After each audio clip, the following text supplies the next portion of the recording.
Bien, je reprends parce que même quand on est en région parisienne, on est dérangé par des soucis ariégeois, qui n'est pas très grave, mais apparemment il y a eu quelques bourrasques de vent cette nuit, lesquelles ont endommagé quelques toits.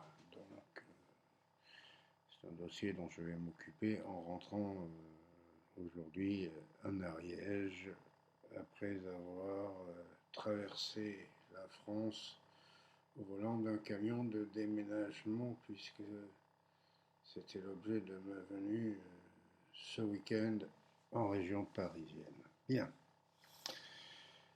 Ce que je voulais dire, donc, c'est que le bilan de la quatrième République, pour moi, n'est pas nul et non avenu, qu'elle a jeté les bases de la grande croissance des Trente Glorieuses, et que bien des éclosions, j'en ai évoqué dans la vidéo d'hier, j'en ai évoqué tout à l'heure, bien des grands dossiers ont été conçus et préparés sous la quatrième République, y compris lorsqu'ils aboutiront sous la cinquième. Je crois que le cas du nucléaire est particulièrement parlant de ce point de vue. C'est un choix stratégique dont la paternité dévolue au général de Gaulle est quelque chose qui est plus de la récupération politicienne qu'autre chose. Euh, je disais également que les trois grands dossiers sur lesquels les choses s'étaient que difficilement réglées, l'Indochine avec donc toute tout l'art du gouvernement Pierre Mendès France pour transformer une défaite, une déroute militaire en succès diplomatique.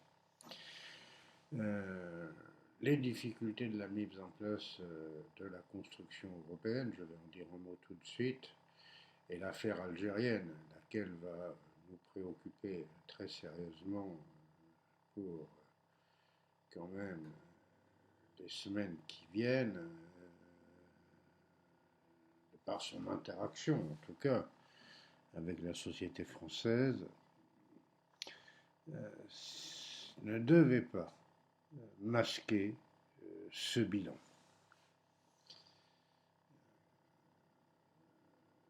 Alors, l'échec des politiques de droite, flagrant sur l'affaire indo-chinoise, comme il avait été flagrant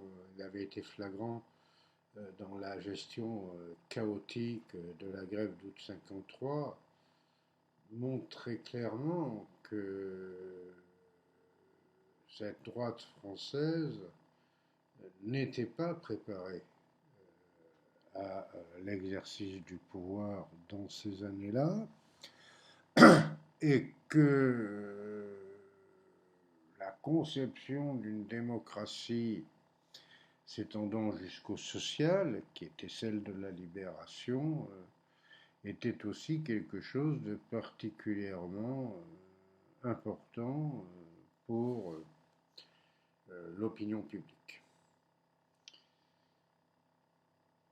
Alors, un mot quand même sur ce projet européen. Je répète, j'ai mis en ligne des polis sur ce sujet. Euh, je crois qu'ils vont à l'essentiel.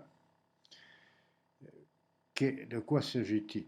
Il s'agit de comprendre pourquoi un projet qui est d'abord pensé au plan politique, comme quelque chose d'utile pour éviter le retour périodique de guerres en Europe occidentale sous couvert essentiellement de guerre franco-allemande. Je crois que vous avez compris. 1870, 1914, 1939. Même si bien évidemment on ne peut pas réduire ces deux derniers conflits à une guerre franco-allemande. Mais enfin, Donc, comment cette Europe que prône quelqu'un comme Winston Churchill en 1946 dans son discours à Zurich? Quelque chose que vous trouvez dans un certain nombre de cercles de réflexion et qui est donc du domaine du politique essentiellement, voire du diplomatique et peut-être même du militaire. Comment toute cette construction organique va échouer pour finalement se réduire dans ce qui sera adopté finalement en 1957 et qui est la voie d'une construction économique d'un marché commun. Parce que, même si c'est intéressant évidemment, c'est pas tout à fait le même enjeu, c'est pas tout à fait la même chose que de prôner une construction politique européenne pour engager le continent européen dans la voie de la paix. À ce sujet, je crois que trop souvent, on analyse les étapes qui conduisent au marché commun en connaissant la fin du film, c'est-à-dire de manière rétrospective, et en disant finalement que cette étape était la seule qui pouvait fonctionner. Et donc, on le place en lien avec ce qui a été créé à la fin des années 40, la communauté européenne du charbon et de l'acier et le plan Monnet, et on fait de Jean Monnet le père de cette Europe. Moi, ce genre de présentation ne m'intéresse pas. Parce que d'abord, je crois que l'on commet un contresens sur la communauté européenne du charbon et de l'acier quand on oublie tous les enjeux sociaux qu'il comprenait en termes d'habitat social, en termes de politique de santé, en termes de politique salariale. Et on oublie surtout que fonder la reconstruction sur le charbon et l'acier, plus dans le climat où il y a le plan Marshall, c'était choisir les domaines de base pour permettre la mise en place des réformes sociales de la libération. Autrement dit, l'espace économique charbon et acier en commun n'avait pas sa propre justification en lui-même, il n'était qu'un outil au service de la mise en place d'une démocratie sociale. Et donc, je trouve extrêmement artificiel de balancer cette logique d'un espace économique commun comme étant au cœur même du projet dès le départ et débouchant tout naturellement sur le traité de Rome et la création d'un marché commun. Non, s'il y a une création de marché commun, c'est que le reste a foiré. Et là encore, je ne vais pas me faire que des amis parmi vous, mais c'est pas mon boulot. Je pense que le minimum de sérieux d'analyse que je suis en droit d'attendre vous, et que vous compreniez pourquoi c'est par défaut qu'on a choisi la voie de ce marché commun, qui va déboucher en 1957 à Rome. Mais cette voie par défaut résulte du fait que l'autre voie, une Europe plus politique, plus diplomatique, n'a pas fonctionné. Et de même, lorsqu'on fait de Jean Monnet le père de l'Europe, excusez-moi, moi je trouve qu'il y a loin de la coupe aux lèvres, comme on dit, parce que Monnet, après l'échec de la communauté européenne de défense, je ne suis pas tellement persuadé qu'il ait cru en une relance du processus européen. Et en tout cas, cette relance n'est pas à mettre à son crédit. C'est au crédit du gouvernement Guy Mollet. C'est au crédit de son ministre des Affaires étrangères, Christian Pinault. Je crois vous en avoir déjà parlé, parce qu'il a fait un stage au Fort Montluc avec Jean Moulin, dans les geôles nazies. C'est à son secrétaire d'État aux Affaires européennes, Maurice Faure, que l'on doit la relance du projet européen, et dans des circonstances sur lesquelles je vais maintenant revenir un peu solidement. Mais j'affirme, je répète, et je mets quiconque au défi de me prouver le contraire. Après l'échec de la communauté européenne de défense en 1954, Jean Monnet ne croit plus à la possibilité d'un projet global européen, tout juste des projets parcellisés. Et si dans la mémoire collective on évacue de la construction européenne les noms de ceux qui vont réellement la réengager, c'est-à-dire Guy Mollet, son entourage à Matignon, Christian Pinault, Maurice Faure,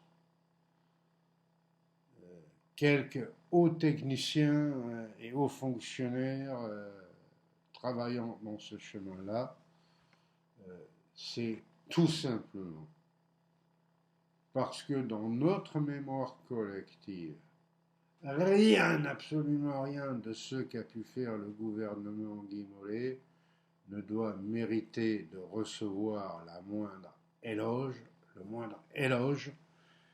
parce que ce gouvernement est coupable d'avoir mené une sale guerre en Algérie.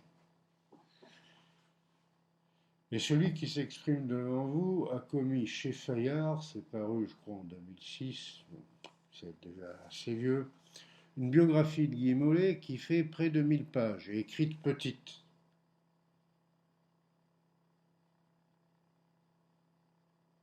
Et donc, il y a dans ces 1000 pages un certain nombre de pages expliquant et analysant en détail les positions de Monnet à ce moment-là.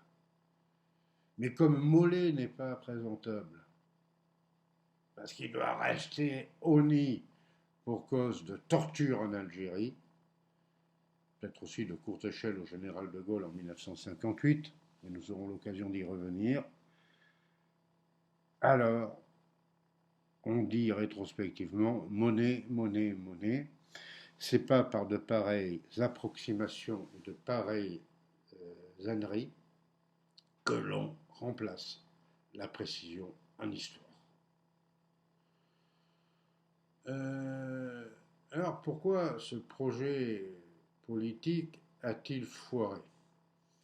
D'abord, peut-être parce que ceux qui voulaient une Europe politique étaient relativement divisés entre eux, et que donc c'était difficile de porter cette parole, notamment face au discours communiste et au discours gaulliste dans les rapports de force dont je pense que maintenant vous commencez à les comprendre. Ça, c'est le premier point. Le deuxième point, c'est que dans la culture politique de guerre froide, cette Europe va apparaître quasi mécaniquement, mais le moyen de faire autrement, c'est très difficile, comme un sous-produit du pacte atlantique. Je m'explique.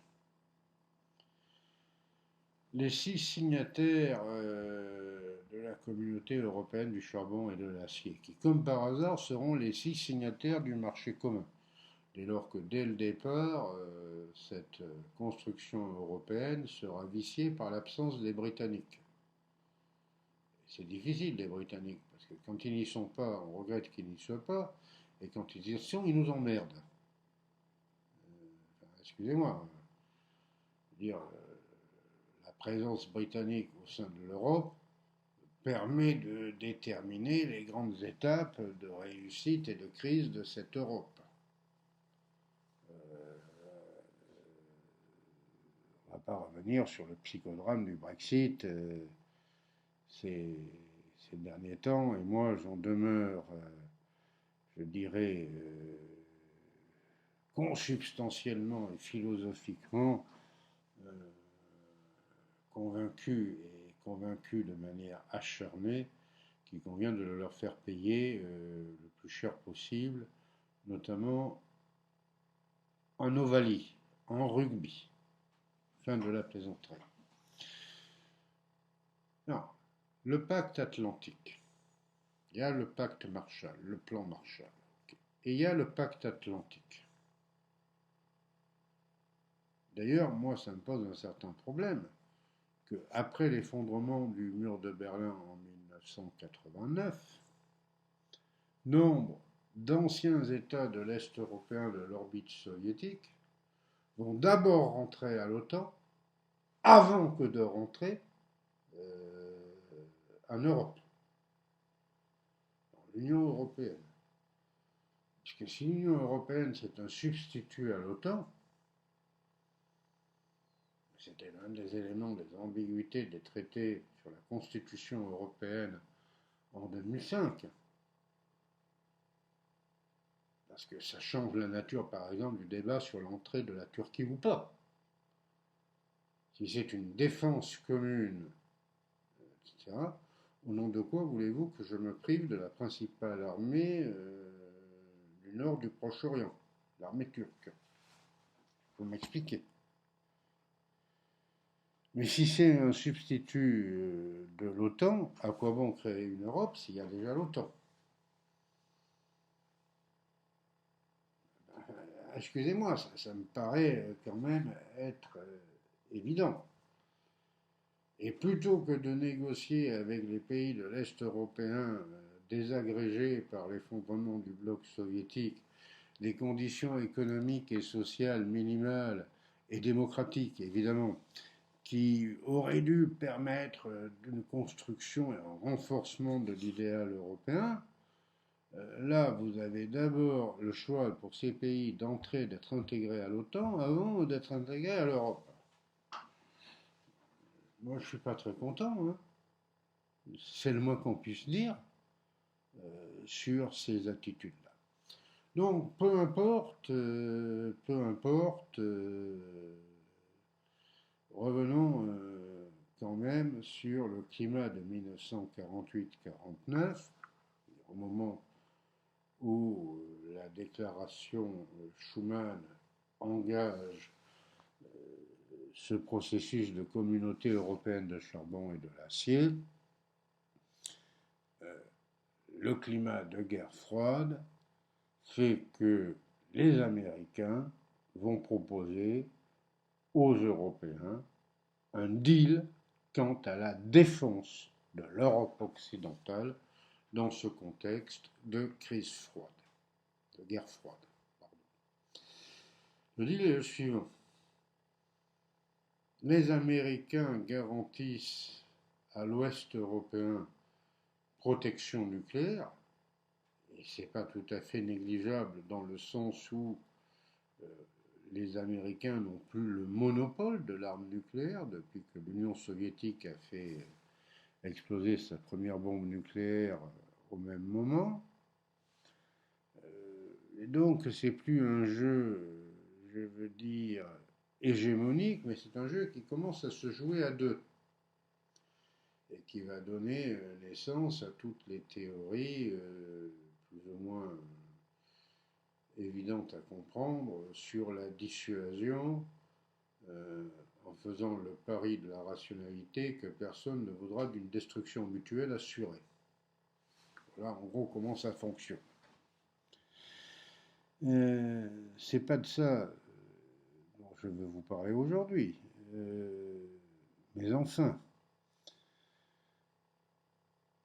pour garantir la sécurité de l'Ouest européen, il faut une doctrine de champ de bataille, lequel ne peut être situé qu'en Allemagne, puisque l'Allemagne est précisément divisée en deux. D'un côté le bloc soviétique, de l'autre le bloc occidental. Autrement dit, le champ de bataille potentiel d'un affrontement qui dériverait en guerre chaude, comme l'Indochine a dérivé, comme la guerre de Corée a dérivé, donc ce n'est pas des hypothèses d'école, c'est quelque chose qui peut avoir et qui doit avoir dans certains cas euh, des, des conséquences très importantes, c'est le territoire allemand. Le problème, c'est que le territoire allemand peut difficilement être défendu par une armée allemande parce qu'il y a un certain nombre de gens qui n'en veulent pas, à commencer par nous Français. Et peut-être à juste titre. Parce qu'une armée allemande, on sait ce que cela a signifié en 1870, on sait ce que ça a signifié en 1914 et on sait ce que ça a signifié en 1940. Donc, puisqu'il est quasi impossible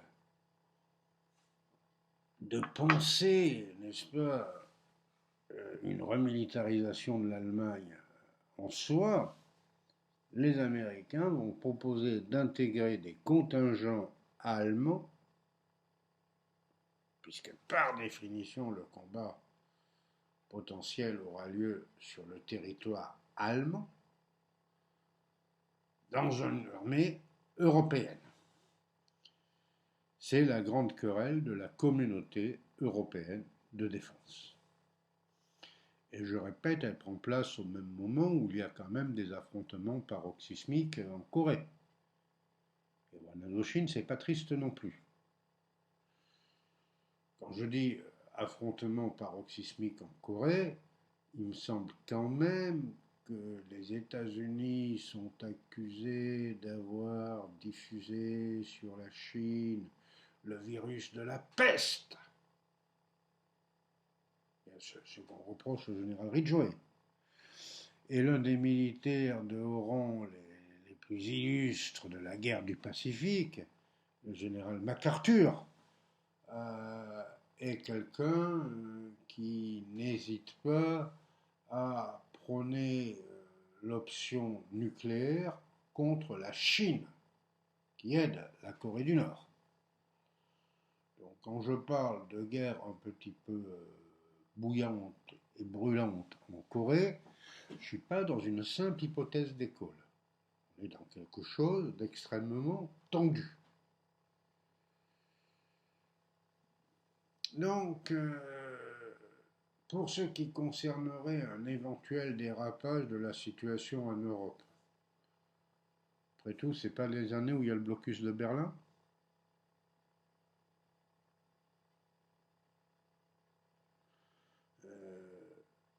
Excusez-moi. On est en pleine question de comment se battre pour assurer la défense européenne en Allemagne. Et puisque pour aller vite, les Français ne veulent pas d'un réarmement allemand, et à juste titre, parce qu'aujourd'hui on sait à peu près ce que c'est qu'une Allemagne démocratique, mais ça ne signifie pas qu'elle n'obéisse pas uniquement à une stricte logique de rapport de force, c'est notre débat. Mais un Français en 1953-54, il n'a jamais connu une Allemagne démocratique. Au contraire, ce qu'il a connu, c'est des territoires plus ou moins unifiés qui achèveront leur unité à la guerre de 1870 par la proclamation du Reich allemand dans la galerie des glaces du palais de Versailles, en janvier 1871, où la remilitarisation a inéluctablement était un outil au service d'une politique d'expansion qu'on appelait la Weltpolitik, la politique mondiale, l'expansion mondiale, et que cette politique débouchait sur des crises récurrentes en Europe ou en Afrique, par exemple, confère les crises marocaines, et ces crises récurrentes étaient à deux doigts, jusqu'à ce que ça explose réellement, de mettre le feu aux poudres sur le continent européen. C'est bien comme ça que les choses se sont passées. Aujourd'hui, nous savons ce que c'est qu'une Allemagne démocratique. Un Français en 1953, il n'a jamais vu d'Allemagne démocratique. Je crois que ce n'est pas tout à fait négligeable comme donnée pour essayer de comprendre la structuration mentale sur cette affaire européenne.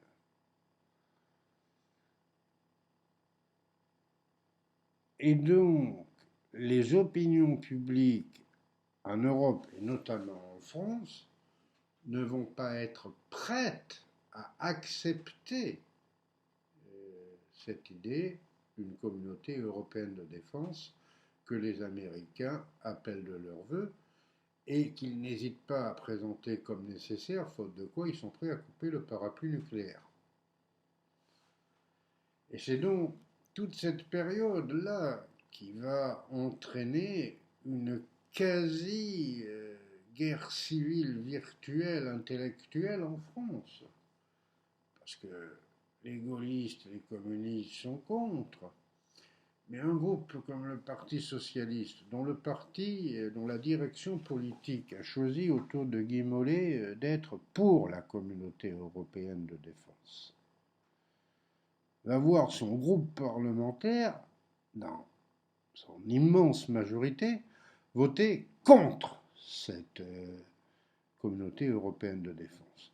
Il va y avoir un député socialiste, Léon Boudebien, pour ne pas le nommer, qui va venir prendre la parole en disant qu'il est contre et en donnant comme argumentaire le costume qu'il porte, c'est-à-dire son costume son habit de déporté. On ne parle pas philosophie là. On parle simplement qu'on ne sait pas et qu'un Français qui aurait mon âge maintenant, puisque je suis un vieux con, donc il faut l'admettre, les ravages ultimes de la vieillerie, mais enfin,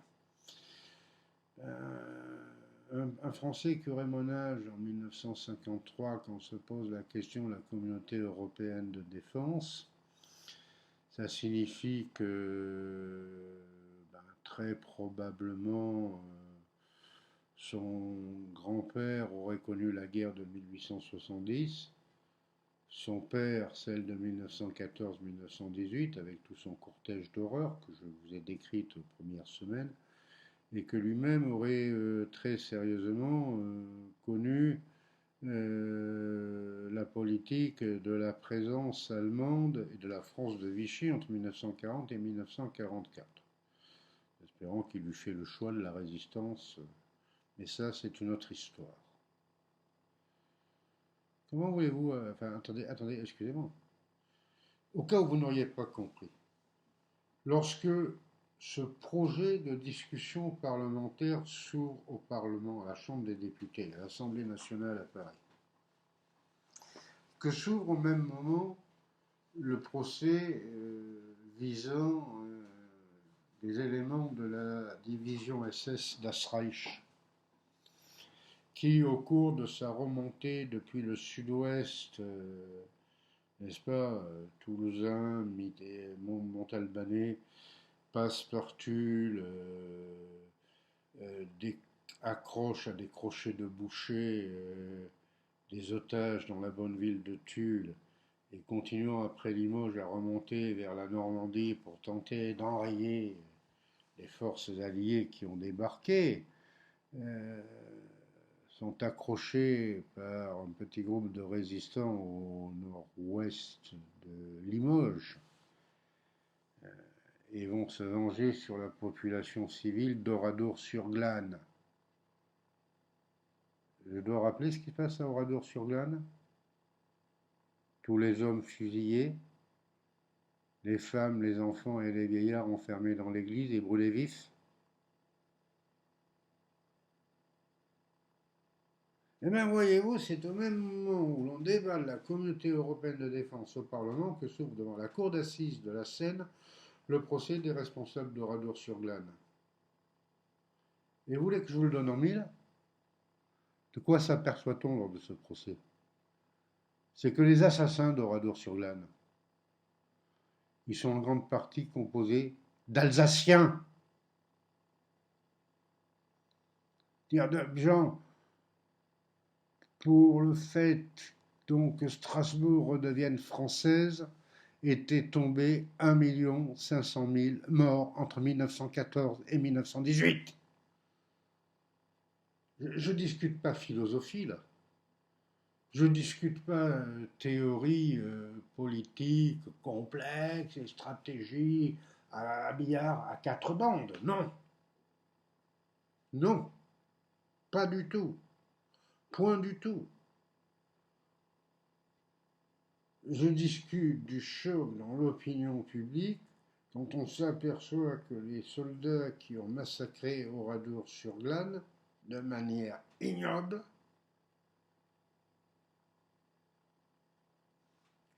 femmes et enfants et vieillards enfermés dans une église à laquelle on met le feu. C'est bien de cela dont il s'agit.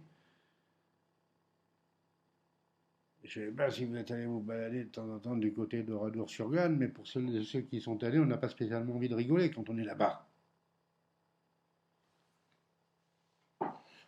Donc, mes chers amis, mesdames, messieurs, quid d'une Allemagne démocratique? Aujourd'hui, on peut répondre. Mais moi, en 1953, je n'ai pas les éléments de réponse. Et je ne suis pas prêt à faire le pari. Et donc, le gouvernement Mendes France, puisque cette affaire-là empuantit totalement la vie politique. Je n'en prends qu'un symbole. On a toujours glosé sur le ridicule de la faiblesse de la fonction présidentielle sous la 4ème République, et je vous ai dit, halte là, arrêtez vos conneries, arrêtez. Le texte constitutionnel confère au président de la République, pourvu qu'il les applique, des pouvoirs politiques non négligeables. Et ça a été le cas de Vincent Auriol.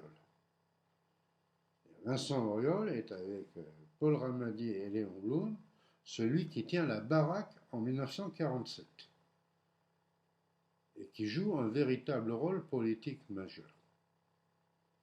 Mais le mandat de Vincent Auriol s'achève au bout de 7 ans et il faut donc 1947 plus 7, début 1954,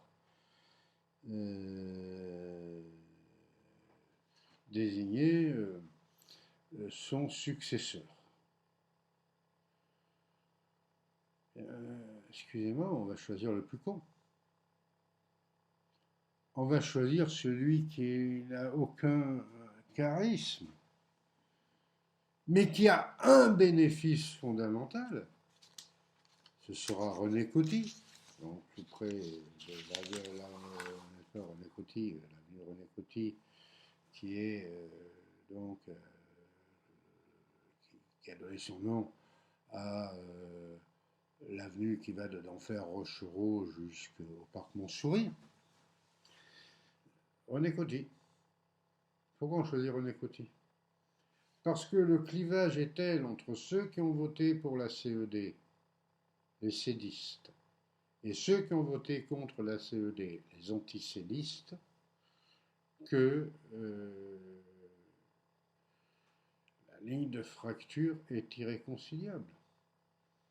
Et donc, à l'issue de 6 jours de débat, vous voyez le spectacle croquignolesque de 6 jours de débat pour élire un président de la République par le Congrès, le Sénat, enfin le Conseil de la République, plus l'Assemblée nationale. Vous voyez l'image que ça jette. René Coty sera élu à l'issue de 13 tours de scrutin. Tout simplement parce que personne n'est foutu de dire ce que pense René Coty de la CED. Est-il pour, est-il contre? Personne, absolument personne n'est foutu de dire sincèrement ce que peut penser René Coty. Pourquoi? Parce qu'au moment du vote au Parlement, où la crise atteint son point paroxysmique, René Coty est hospitalisé pour subir une intervention chirurgicale. Une intervention de la prostate, si cela vous intéresse. Et donc, c'est à ce pépin de santé que René Coty doit tout simplement d'être élu président de la République. Parce que, éloigné du Palais Bourbon, il ne s'est pas prononcé, publiquement du moins, en traduisant par un vote, par nature publique, ce qu'il entendait sur cette affaire-là. En tout cas, quoi qu'il en soit, quand le gouvernement Mendes France, en décembre 1954, évacuera cette question de la CED, et ça aura aussi son importance pour la suite, nous aurons l'occasion d'y revenir, et je vais bientôt m'arrêter là, parce que, comme je vous l'ai dit, là il est 5h20 et j'attends la fin du couvre-feu, donc 6h, pour, avec mon petit frère, me mettre au volant d'un camion pour arriver avant 18h dans les Pyrénées.